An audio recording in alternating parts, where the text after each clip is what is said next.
सज्जनों, आज हम एक बहुत ही महत्वपूर्ण विषय पर मनन करेंगे। अपना दुख लोगों से कहना बंद करो। बेटा, ये बात जितनी साधारण लगती है उतनी ही गहरी है। हम में से अधिकतर लोग जब भी कोई कष्ट आता है तो दौड़ पड़ते हैं किसी को सुनाने के लिए। किसी को फोन कर देंगे, किसी को रोकर बता देंगे, किसी के सामने अपना दुख बहा देंगे। पर क्या उससे दुख कम हो गया? नहीं, बल्कि मन और भारी हो गया। भक्तों, संत कहते हैं, जिसने दुख सहकर प्रभु का स्मरण किया वही सच्चा साधक हुआ, और जिसने दुख को दुनियादारी की बातचीत में उड़ेल दिया वह कभी भी उस अमूल्य आत्मबल को प्राप्त नहीं कर पाया। देखो बच्चा, जब तुम किसी से अपने दुख कहते हो तो 3 नुकसान होते हैं। पहला, सामने वाला तुम्हारा दुख सुनकर खुश भी हो सकता है। इस दुनिया में सब तुम्हारे हितैषी नहीं है। कुछ तो ऐसे होते हैं जो तुम्हारी तकलीफ में भीतर से मुस्कुरा रहे होते हैं। दूसरा, जब तुम बार बार किसी से अपनी परेशानी कहते हो तो वह व्यक्ति तुम्हें कमजोर मानने लगता है। भले ऊपर से कुछ ना कहे, लेकिन भीतर से सोचता है, अरे इसका मन बड़ा कमजोर है, ये तो हर बात पर टूट जाता है। और तीसरा, हर बार दुख कहने से वो बात तुम्हारे मन में और गहरी बैठ जाती है। तुम्हें लगेगा कि कह देने से हल्का हो गया, पर सच्चाई ये है कि बार बार बोलने से वो पीड़ा स्थायी रूप से तुम्हारी चेतना में बस जाती है। संत तुकाराम जी महाराज कहते थे, जब मन दुखी हो तो उसे नाम में समर्पित कर दो। बोलने से हल्का नहीं होगा, रोने से नहीं बुझेगा, केवल राम नाम से ही शांति मिलेगी। अब मैं तुम्हें एक सच्ची घटना सुनाता हूं। एक गांव में एक वृद्ध भजनानंदी रहते थे। उनका नाम था हरिदास जी। घर में कठिन स्थिति थी। बेटे उन्हें ताने मारते थे, बहू तिरस्कार करती थी, और पोता पानी तक नहीं पूछता था।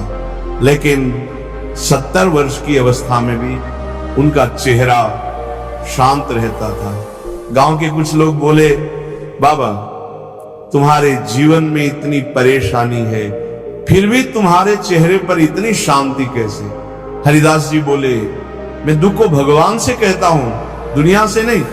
जब तक लोगों से कहता था दुख बढ़ता था, लेकिन जब प्रभु के सामने आंसू बहाए तो भीतर हल्का हो गया। प्रेमी आत्माओं, इसलिए कभी भी अपने दुख का मेला मत लगाना। हर किसी को मत बताना कि तुम क्या झेल रहे हो। जिनसे कहना है वो तो केवल 2 हैं, एक भगवान, दूसरे तुम्हारा सच्चा गुरु। बाकी सबसे कहना अपने ही दुख का व्यापार करना है। एक साधक ने एक बार पूछा, महाराज अगर मन में दुख हो और कोई सुनने वाला ना हो तो क्या करें? महाराज जी ने कहा, रात को चुपचाप बैठकर भगवान से कह दो, हे नाथ, सब तेरे चरणों में समर्पित है। मैं कुछ नहीं जानता, बस तू ही जानता है। मुझे तो केवल तेरा नाम जपना है। इतना कहकर आंखें बंद कर लो और राम राम का जप शुरू कर दो।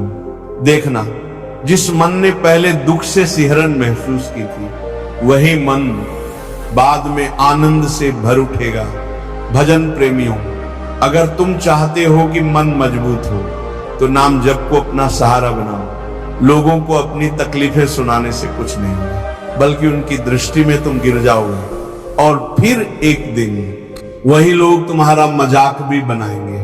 अब एक और उदाहरण सुनो। एक महिला हर दिन अपनी पड़ोसन को अपने पति के बारे में शिकायत करती थी। वो गुस्सा करता है, वो मेरी इज्जत नहीं करता, घर का खर्च नहीं देता। एक दिन वही पड़ोसन उसी की बातों को दूसरे लोगों में चटकारे लेकर सुना रही थी। उसी महिला की निंदा हो रही थी। तब उस स्त्री को समझ आया, मैंने अपना दुख गलत व्यक्ति को बताया, अब मेरी पीठ पीछे मेरा मजाक बन रहा है।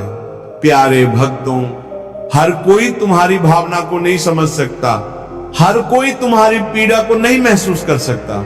इसलिए सबसे अच्छा उपाय है अपने कष्टों को नाम में विसर्जित कर दो। नाम ही तुम्हारा सच्चा मित्र है, नाम ही तुम्हारा मनोवैद्य है, नाम ही वह संगी है जो तुम्हें दुनिया के कांटों से निकालकर प्रभु की गोद में बैठा देगा। साधक जनों, जब श्री राम वनवास गए थे तो क्या उन्होंने दुख का रोना रोया?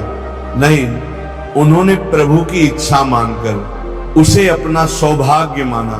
सीता माता ने भी किसी से शिकायत नहीं की। ना लक्ष्मण जी ने कहा मुझे क्यों वन भेजा, क्योंकि वो जानते थे जो कुछ होता है वह प्रभु की लीला है, हमें उसे सहर्ष स्वीकार करना है, ना कि रो रो कर सबको बताना है। भक्तों, आज भी बहुत से लोग कहते हैं मैं अकेला हूं, कोई सुनता नहीं, जीवन बोझ लग रहा है। तो बेटा, मैं तुम्हें स्पष्ट कहता हूं, नाम जप में लग जाओ, नाम के साथ रो, नाम के साथ हंसो, नाम के साथ जियो।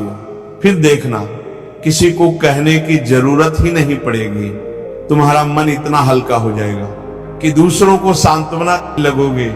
और हाँ, कभी कभी कुछ लोग सिर्फ सहानुभूति पाने के लिए दुख सुनाते हैं। यह आदत सबसे घातक है, यह आत्मा को दुर्बल बनाती है। कृपया इस आदत को आज से त्याग दो। संत कबीर कहते हैं, न कहो तो मन घटे नहीं, कहो तो जग हासे। राम नाम बस साध लो, बाकी सब असली रस बिसरे। भाई बहनों, अब समय आ गया है कि तुम नाम को अपने दुखों का एकमात्र साथी बना लो। यदि किसी दिन बहुत दुखी हो जाओ तो एकांत में बैठकर बस इतना कहो, हे प्रभु, मैं तेरे चरणों में अपने जीवन की हर तकलीफ समर्पित करता हूं। मुझे संसार से नहीं, तुझसे सहारा चाहिए। मैं अब किसी से कुछ नहीं कहूंगा, केवल तेरा नाम लूंगा, तेरे स्मरण में जीऊंगा। फिर देखो चमत्कार कैसे होता है। तुम्हारा दुख खुद पिघल जाएगा, तुम्हारे अंदर एक नई शक्ति उत्पन्न होगी, और वही शक्ति तुम्हें दुनिया की नजरों से नहीं, प्रभु की कृपा से पहचान दिलाएगी। इसलिए प्यारे भक्तों, आज से एक संकल्प लो, अब कोई दुख किसी को नहीं कहूंगा, सिर्फ नाम जप में ही अपना सब कुछ समर्पित करूंगा। यही है सच्चा साधक बनने का प्रथम चरण। राधे राधे। मैं अब किसी से कुछ नहीं कहूंगा, केवल तेरा नाम लूंगा, तेरे स्मरण में जीऊंगा। फिर देखो चमत्कार कैसे होता है। तुम्हारा दुख खुद पिघल जाएगा, तुम्हारे अंदर एक नई शक्ति उत्पन्न होगी, और वही शक्ति तुम्हें दुनिया की नजरों से नहीं, प्रभु की कृपा से पहचान दिलाएगी। इसलिए प्यारे भक्तों, आज से एक संकल्प लो, अब कोई दुख किसी को नहीं कहूंगा, सिर्फ नाम जप में ही अपना सब कुछ समर्पित करूंगा। यही है सच्चा साधक बनने का प्रथम चरण। राधे राधे।